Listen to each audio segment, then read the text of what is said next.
Hello, friends and family, and welcome back. Thank you for joining me for day 4.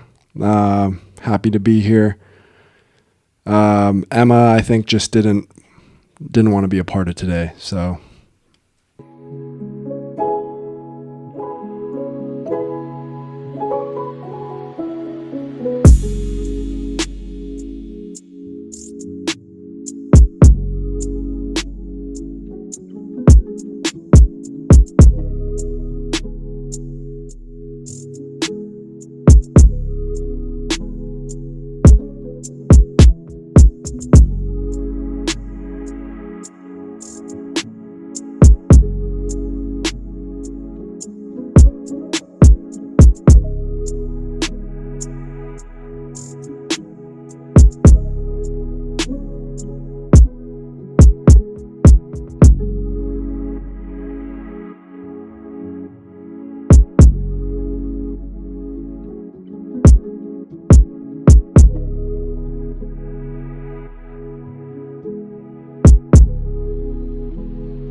Therefore, if ye shall come unto me, or shall desire to come unto me, and rememberest that thy brother hath aught against thee, go thy way unto thy brother, and first be reconciled to thy brother, and then come unto me with full purpose of heart, and I will receive you. It is written by them of old time that thou shalt not commit adultery. Speaking freely, speaking honestly, and I want this to be a safe therapeutic space for myself. So here we go. Chapter 4, 4 days in a row.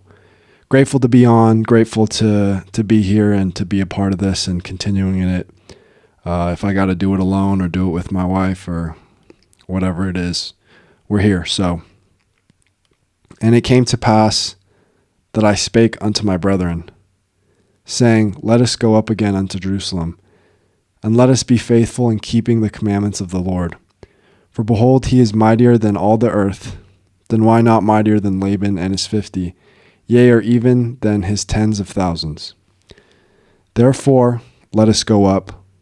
Let us be strong, like unto Moses. For he truly spake unto the waters of the Red Sea, and they divided hither and thither.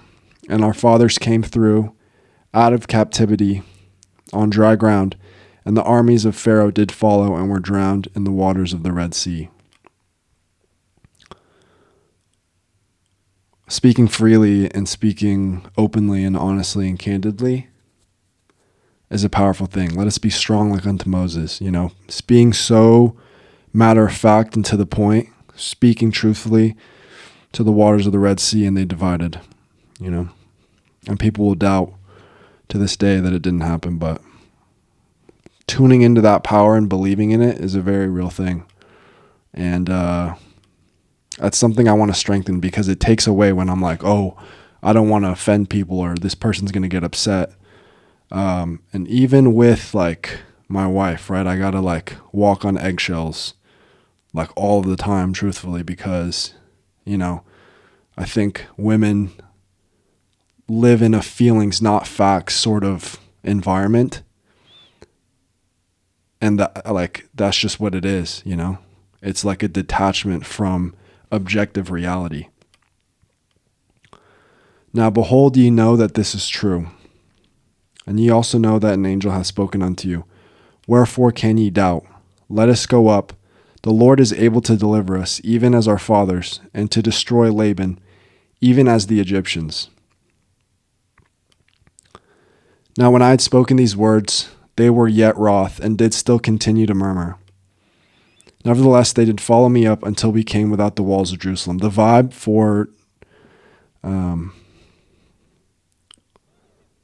what is that called?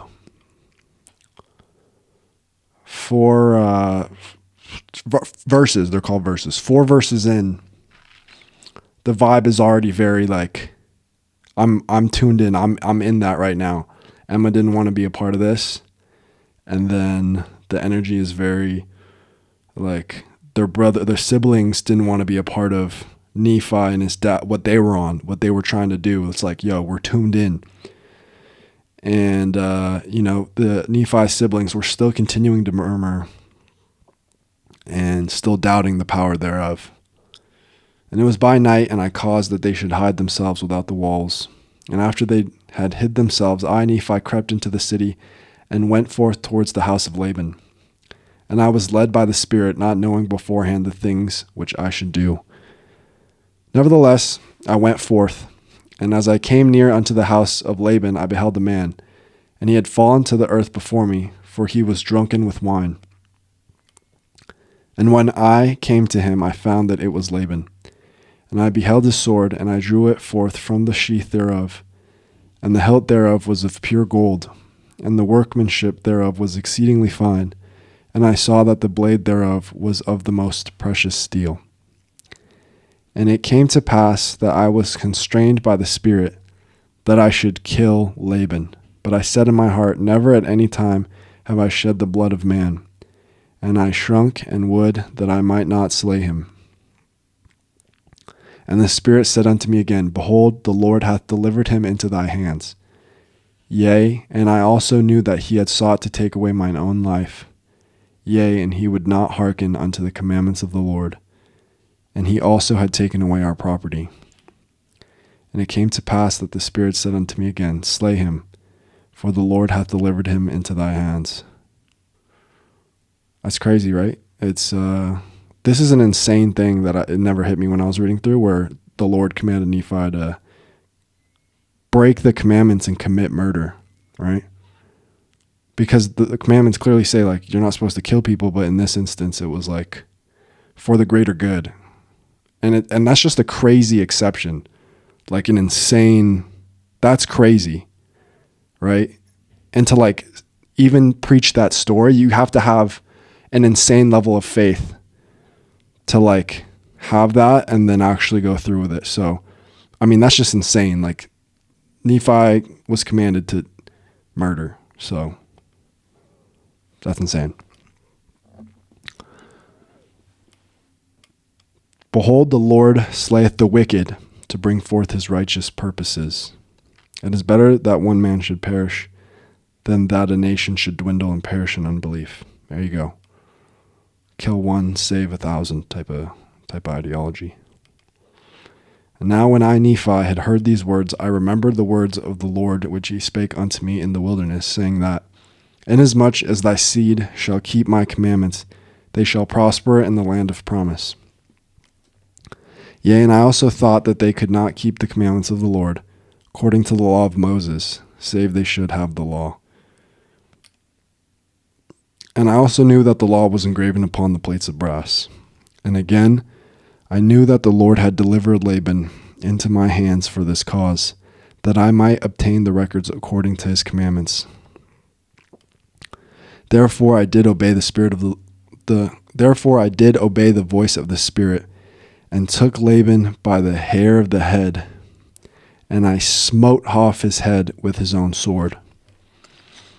And after I had smitten off his head with his own sword, I took the garments of Laban, and put them upon mine own body, yea, even every whit, and I did gird on his armor about my loins. That's some Silence of the Lambs type vibe right there. Clarice. And after I had done this, I went forth unto the treasury of Laban. And as I went forth towards the treasury of Laban, behold, I saw the servant of Laban who had the keys of the treasury. And I commanded him in the voice of Laban that he should go with me into the treasury. And he supposed me to be his master, Laban, for he beheld the garments and also the sword girded about my loins. And he spake unto me concerning the elders of the Jews, he knowing that his master Laban had been out by night among them. And I spake unto him as if it had been Laban. And I also spake unto him that I should carry the engravings, which were upon the plates of brass, to my elder brethren who were without the walls. And I also bade him that he should follow me. And he, supposing that I spake of the brethren of the church, and that I was truly that Laban whom I had slain, wherefore he did follow me. And he spake unto me many times concerning the elders of the Jews, as I went forth unto my brethren who were without the walls.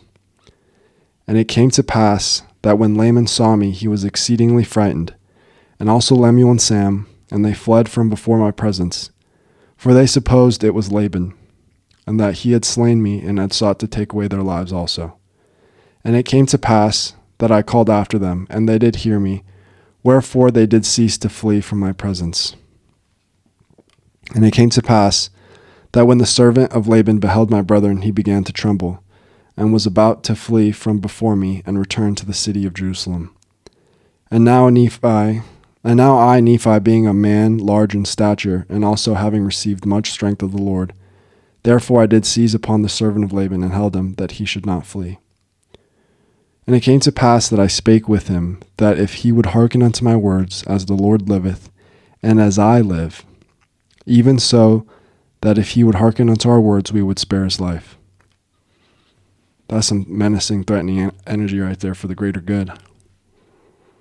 And I spake unto him, even with an oath, that he need not fear, that he should be a free man like unto us, if he would go down in the wilderness with us. And I also spake unto him, saying, Surely the Lord hath commanded us to do this thing, and shall we not be diligent in keeping the commandments of the Lord? Therefore, if thou wilt go down into the wilderness to my father, thou shalt have place with us. And it came to pass that Zoram did take courage at the words which I spake. Now Zoram was the name of the servant, and he promised that he would go down into the wilderness unto our father. Yea, and he also made an oath unto us that he would tarry with us from that time forth. Now we were desirous that he should tarry with us for this cause, that the Jews might not know concerning our flight into the wilderness, lest they should pursue us and destroy us. And it came to pass that when Zoram had made an oath unto us, our fears did cease concerning him. And it came to pass that we took the plates of brass and the servant of Laban, and departed into the wilderness, and journeyed unto the tent of our father.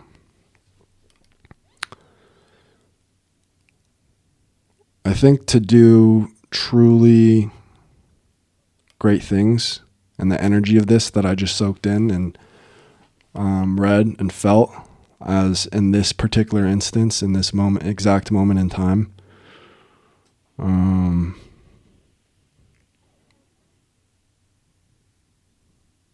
it's tuning into the ferocity as well, but always having control of it, and always I think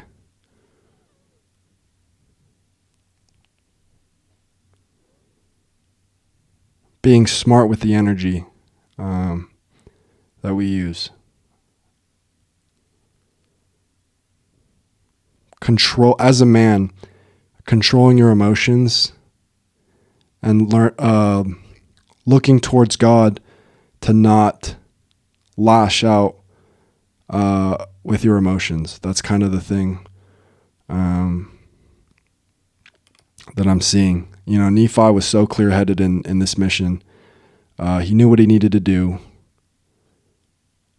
keeping the commandments of the Lord, even though they were against the rules, right? God, the Lord and God commanded him to do this thing, to start on his journey, on his mission, and he had to do things, and his faith was tested. Nephi, you got to do this. Nephi, you got to do that. Nephi, you're listening? And that rage, the sadness, his brothers not having faith in him, him having to break the rules and looking like a martyr, you know, and keeping your emotions in check and having a level head and doing the things you need to do, channeling the ferocity, channeling the rage, All the great ones did it. They didn't let the feelings overcome and overwhelm them. They finally tuned it and used it properly, because that's all energy. And that's what I'm doing here. And I can feel it. I'm excited for tomorrow, day 5. Sometimes I'm in a funny, goofy mood. Sometimes I'm in a serious mood. But channeling all of this within this journey that I'm embarking on and finishing and documenting the entire Book of Mormon start to finish. Thank you so much for making it with me on day 4, 1 Nephi chapter 4. Stay blessed, and I'll see you guys tomorrow.